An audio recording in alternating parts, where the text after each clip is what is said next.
Hi மக்களே, நம்ம வயலில் பார்த்தீங்கன்னா இந்த சீத்தாப்பழம் செடி இருக்குது. ஸோ சீத்தாப்பழம் செடியில் பாருங்கள் நிறைய சீத்தாப்பழம் வந்து காய்ச்சி இருக்குது. ஸோ ஒரு சைடு வந்து சீத்தாப்பழம் வந்து பறிக்க முடியாத எல்லாமே காஞ்சி போயிடுச்சு. ஸோ நம்ம ஊரில் இல்லையா, இப்போ தானே நம்ம வந்திருக்கோம். ஸோ இருக்கிற இந்த சீத்தாப்பழம் எல்லாம் நம்ம பறிச்சிக்கலாம்.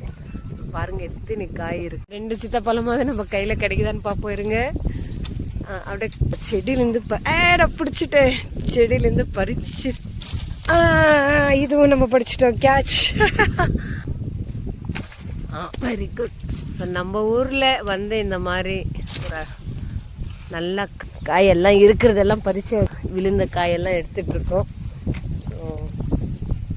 ஸோ நம்ம வயலில் நம்ம செடியில் நம்மளுக்கு கிடைச்ச சீத்தாப்பழங்கள் இவ்வளோ. ஸோ ரொம்ப சந்தோஷமாக இருக்குது எனக்கு.